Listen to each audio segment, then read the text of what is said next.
Hi everyone, today I'll be talking a little bit about the books I've read in June. First up is Oliver Twist by Charles Dickens. I picked this up from the library, and this is one of the Penguin cloth-bound editions, which are really pretty editions, but which unfortunately are not very durable. As you can see, this poor thing is very dirty and some of the decals on the cover have peeled off. The title is Oliver Twist because ostensibly this is a story about Oliver, who is a poor orphan born into poverty, his brush with crime, and his ultimate escape from criminal life. But I think a better title for this would be The Thieves, because most of the book is about a den of thieves and not really Oliver himself. The story was pretty weak, and the narrative jumped around from one set of characters to the other without really developing the connections among them. All the characters here seem to just be floating in ether, not connected with each other and not really connected with the main narrative of the story. To the book's credit, it did have some of Dickens' characteristic humor, which I really enjoyed, and also some really beautiful descriptions, especially towards the ending of the novel. For example, in one chapter, Mr. Bumble, a parish official, and his wife are arguing. Mr. Bumble snaps and his wife starts to cry. Here is Dickens' description of Mr. Bumble's response. Tears were not the things to find their way to Mr. Bumble's soul. His heart was waterproof. Like washable beaver hats that improve with rain, his nerves were rendered stouter and more vigorous by showers of tears, which being tokens of weakness, and so far tacit admissions of his own power, pleased and exalted him. He eyed his good lady with looks of great satisfaction, and begged, in an encouraging manner, that she should cry her hardest, the exercise being looked upon by the faculty as strongly conducive to health. It opens the lungs, washes the countenance, exercises the eyes, and softens down the temper, said Mr. Bumble, so cry away. It's both funny and clever that Dickens compares Mr. Bumble's heart and nerves to a washable beaver hat. Although he's a religious official, Mr. Bumble is exclusively concerned with the material side of life, so of course his heart is a practical piece of clothing. It's a shame that Mr. Bumble, like most of the other characters in the novel, are mostly unconnected with the main story. He's just kind of out there bumbling about. Unfortunately, this book was pretty disappointing. It makes me a little nervous to pick up anything Dickens wrote before Oliver Twist, so I'll probably read his later works before I pick up the earlier ones. Next is Canary Row by John Steinbeck. This novel is a snapshot of life in Monterey, California. It follows the lives of the town's residents, including a Chinese grocer, a bunch of vagrants who live in a storage shed called the Flop House, and a marine biologist named Doc, among some others. If there's a story here, it's simply the planning of two parties at Doc's house. There is no character evolution to speak of. I think this type of book is technically called slice of life literature. Personally, I'm not a fan of these kinds of novels. I prefer a good story. There is, however, an incredible section on frogs.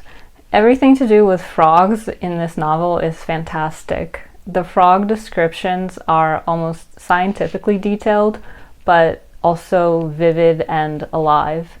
And they're also very funny. I think this novel is worth reading just for the frogs. Another thing to note is that the character of Doc, the marine biologist, is based on a real person, John Steinbeck's good friend, Ed Ricketts, to whom this novel is dedicated. Apparently, Mr. Ricketts made a great impression on John Steinbeck and some other prominent people of the time, including the mythologist Joseph Campbell. I can't really tell from this book why they found Mr. Ricketts so inspiring. I also don't see why all the characters in this novel are so enamored with Doc either.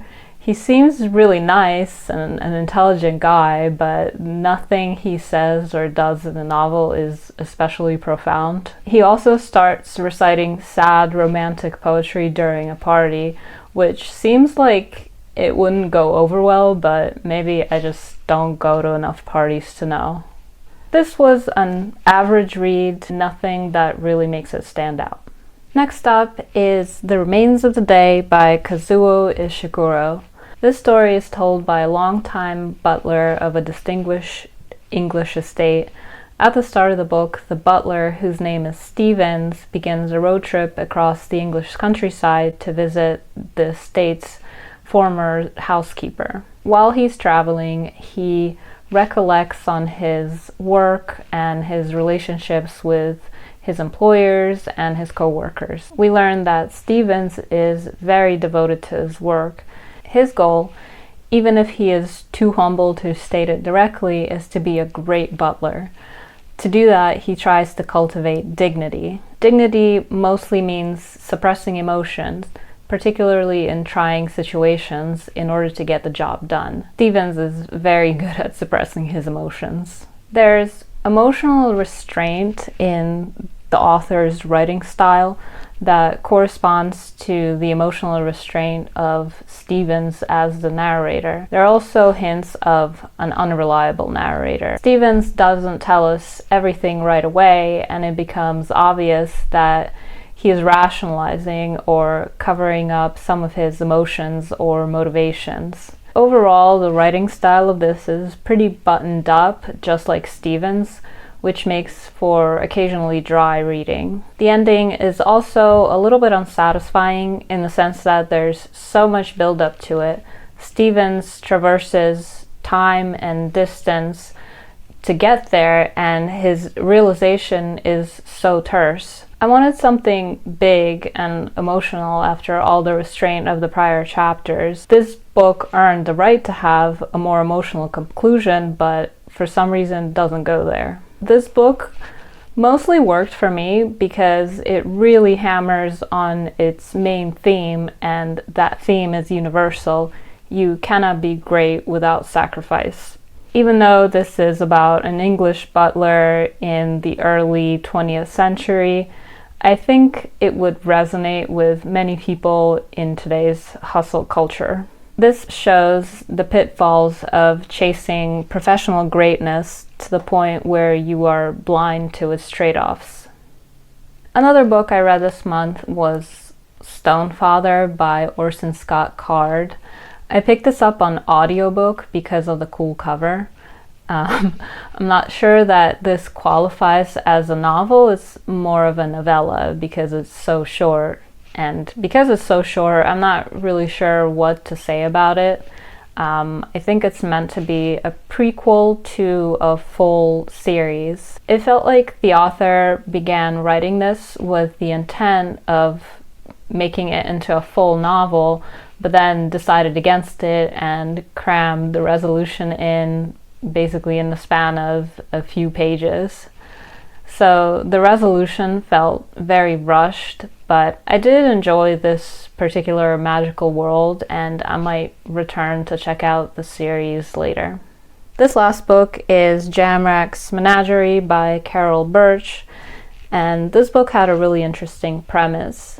a young boy, street urchin in 19th century London, gets a job with an importer of exotic animals. He then goes on a sailing adventure to hunt down a dragon. Some of the synopses for this referenced Moby Dick and Life of Pi and Charles Dickens, which definitely made me more interested in picking this up. Also, the cover's pretty great. The first few pages were clearly influenced by Dickens. It wouldn't surprise me if some exact sentences were pulled directly from Dickens and shoved in here with just a few tweaks. That's not really a problem for me because I like Dickens, but the problem is that the descriptions do not stop. Every detail of everything that the narrator, our main character, comes in contact with is described in excruciating detail. Some of the descriptions are good, but most of them are repetitive, kind of awkward, and irrelevant to the plot, which is very difficult to follow because it is drowning in 20 different smells at the market stall and the colors of somebody's socks. I'd describe this book as purple prose. It's not the worst purple prose that I've read, but I have a pretty low threshold for that kind of thing, so it's bad enough here where I didn't finish this. If you like really detailed description, this might be the book for you. If you're like me and don't really like purple prose, then avoid this book. So that's it for recent reads. I hope you enjoyed this video, and I'll see you next time.